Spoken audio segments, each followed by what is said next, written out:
صباح السلام عليكم. نتمنى تكونوا كلكم بخير. كنشكر الاخوات ديال الفيدراليه رابطه حقوق المراه اللي عطاتني الفرصه باش اني نتواجد معكم. غادي نتكلموا بالطبع على الكوفيد، مرض الكوفيد 19. ما غاديش نبغي نرجع، زعما ما غادي نتكلمش، لان ديجا تقال الكثير على هذا المرض، طرق الانتشار ديالو، طرق الوقايه، العلاج، يعني اللي حنا الحمد لله دابا في الاطار ديال التعميم ديالو. مي انا غنركز على واحد جوج النقاط اللي في نظري بحكم الممارسه اللي شفتها عندي في داخل العياده، يعني اللي نبغي ناكد عليها، والاسئله اللي جاونا كثير من عند، سواء من عند المرضى في العياده او لا في الهاتف او لا في وسائل التواصل كلها. الوغ اولا النقطه الاولى هي النقطه ديال لي ماسك. علاش الدوله فرضت هذا الماسك في هذه المرحله هذه؟ ما تفرضتش في الاول لانهم كانوا حالات وافده، كانوا حالات قلال اللي هما مرض وافدين، او لا داك الناس اللي كانوا اون كونتاكت معاهم واللي كيبقاو قلال. وبالتالي كان في جميع الدول تقريبا اللي بدات في البدايه انها كان هذاك الماسك كيتستعمل اكثر عند الانسان المريض باش ما يعاديش واحد اخر، انهم كانوا حاله قلال كمان، او لا كيتستعمل بالطبع عند الناس اللي هما خدامين في ميدان الصحه، الاطباء، الممرضين، النظافه، كاع اللي كانوا اتصال مباشر، لان هناك تتكون واحد نسبه كبيره ديال الاصابات، تتكون واحد لا شارج فيغال اللي هي كبيره، وبالتالي كان ملزوم عليهم انهم يعني بالضروري انهم يديروا داك الماسك. حاليا وصلنا للمرحله اللي المرض انتشر فيها طبعا بواحد الشكل كتير بحال كاع الفيروسات، يعني كينتشروا، كتجي واحد المرحله فين كيكون واحد نسبه كبيره من المواطنين مقيوسين بها، وهي المرحله اللي حنا فيها، مابقاتش وافده وانما ولات داخليه، وبالتالي ولات الامكانيات باش انك تصاب بهذاك الفيروس متواجده فين ما كنا. على هذا الشيء تفرضت هذا الماسك باش كل واحد يعني هو الماسك باش تنحميو الاخر من الاحتمال نكونوا حنا مصابين اكثر ما هو باش انني انا نتحمى. بالطبع انا كندير الماسك كنحمي واحد اخر، والاخر خصو حتى هو يدير الماسك باش يحميني منه، ودونك يعني بطريقه متبادله، فهمتي؟ هذا هو الهدف من الماسك. وهكا يمكننا مثلا في بلاصه ما يهضر الانسان، لان غير بالرادات ديالو يكون تيهضر وممكن يكون حامل الفيروس وهو ما عارفش راسو وما عنده حتى شي علامه، وبالتالي تيمكن له يعادي واحد اخر بدون قصد. اذا تندير داك الماسك باش في اطار الكلام ديالي، وهادشي دائما باعتبار اننا حتى تنخليو المسافه القانونيه بيناتنا، يعني داك المسافه ديال السلامه اللي كنسميوها، باش داك الرادات ديالي ولا داك الهذا ديالي ما يوصلش لعند داك الانسان اللي هو قدامي. دونك هذا هو علاش، والاخر كذلك هو مثال، وبهكا غنحميو يعني بعضياتنا كاملين. بالحق اللي نبغي ناكد عليه، لان هذا هو المشكل، لانه شي مرات كيوقعوا واحد الاختلاط.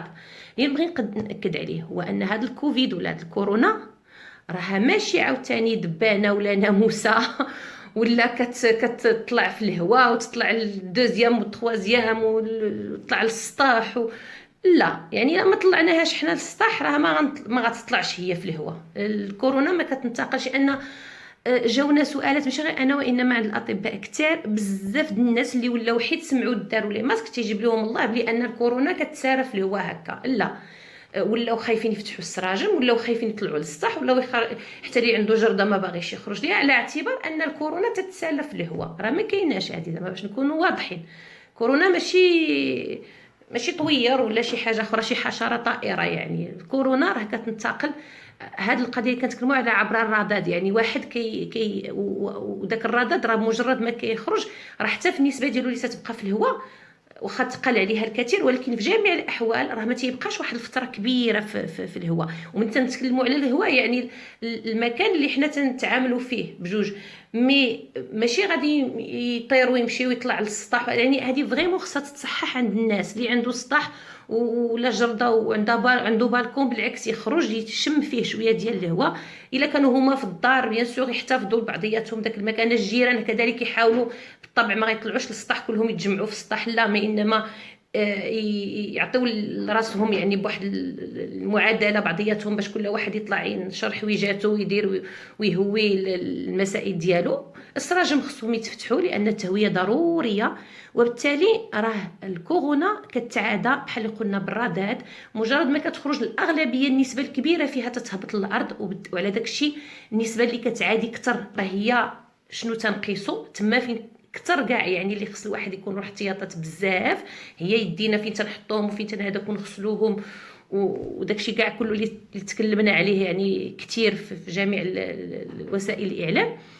اما الماسك باش نحميو بعضياتنا بحال اللي قلنا، ولكن هذا ما كيعنيش بان الكورونا راها تتطلع زعما تتعادي بواحد الطريقه اللي هي غير معقوله. هذه الله يرحم الوالدين خصنا نصحوها في راسنا، لانه ولينا تنشوفوا حاله الهلع كثيره كثيره كثيره من شي اشياء اللي ما كايناش. الكورونا تتبقى فيروس بحال الفيروس ديال الانفلونزا.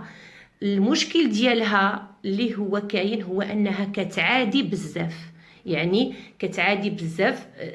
البوفوار ديالها باش انها تعادي الناس كتير. وبالتالي شنو كتحط لينا المشكل اننا كيمكننا نتحطوا امام واحد المجموعه عدد كبير من الناس اللي غيمرضوا في دقه واحده، اللي غيحتاجوا الاسعافات الاوليه في دقه واحده، اللي غيحتاجوا ربما الانعاش، واخا غير داك 1 ولا 2% فيهم اللي غيحتاج الانعاش.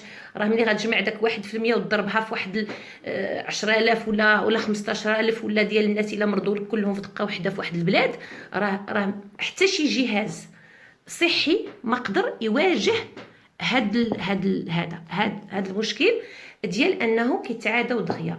بالحق الا جينا نشوفوا من ناحيه لا مورتاليتي وديال الوفاه وداكشي، راه لحد الان وعلى حسب علمي ما يمكنناش نقولوا بانه راه شكل واحد النسبه ديال الوفاه اللي كبيره بالنسبه لهذاك الشيء ديال الوفيات اللي كانوا تنشوفوهم في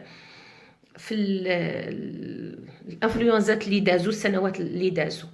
هذا النقطه الاولى. النقطه الثانيه اللي بغيت نتكلم عليها وهي داخله دايوغ في هذا الاطار هي هذاك الهلع اللي تكلمت عليه. هذا المرض حقيقه انه بالطبع مرض اللي دار واحد النوع ديال الخوف، والخوف ملي كيكون بواحد الطريقه اللي هي نسبيه مزيانه، باسكو هي اللي تتخلينا اننا نحميو راسنا، نتبعوا داك الاجراءات اللي كيقولوا لنا المسؤولين، نغسلوا يدينا، نديروا الماسك ديالنا، نحترموا كاع هذاك الشيء مزيان بواحد النسبيه. بالحق ملي تندخلوا يعني ملي تنزيدوا تنفوتوا الجرعه ديال لونغواس اللي هي مطلوبه، راه تتولي مرض، راه كيولي كارثه عظمى بالنسبه لي انا وبالنسبه لواحد مجموعه الاطباء. ملي تنتكلموا دابا حاليا ولينا تنشوف واحد الحاله ديال الخوف، واحد الحاله ديال الهلع، واحد الحاله ديال الاكتئاب، واحد الحاله ديال الوسواس القهري اللي حنا دخلنا فيه يعني كتير بزاف. وهذا ماشي صحي لا دابا، لانه كينقص لينا من المناعه ديال الجسم ديالنا. اي ستريس كتر من القياس راه كينقص من المناعه ديالنا، وحنا محتاجين المناعه ديالنا باش نواجهوا هذا المرض وجميع الامراض ماشي غير هذا. وثانيا كيشكل واحد الخطر كبير على ما بعد الكوفيد 19. فريمون ما بعد الكوفيد 19 حنا خصنا نحاولوا ما امكن. وهنا كنتكلم حتى مع الاباء، لان ميم الاطفال ولينا يعني اكثر ما فاهمينش. الاطفال لي زادوليسون ما عمرهم عاشوا هذا دونك سو كيفي فريمون يعني عايشين واحد الحاله ديال الرعب، شي مرات في الصمت، ولكن عايشين واحد الحاله ديال الخوف وديال الهلع لداخل ديالهم، لانهم الناس فهموا الكورونا بحال الكوفيد 19 كتساوي الموت، الوغ كو هي لا، راه مرض فيروس انفلونزا بحال الانفلونزات اللي دازو كاملين، بالحق كتعادي بزاف. اذا هادشي علاش خصنا باش نوقفوها ونحبسوها وما نخليوهاش تنتشر، اننا خصنا نحترموا الكونفينمون ونجلسوا في ديورنا باش نخليوها دوز على عبر مراحل، ما تجيش هكاك في دقه واحده سيتو. هذا هو الكوفيد 19 زعما ماشي كوفيد ايغال الموت.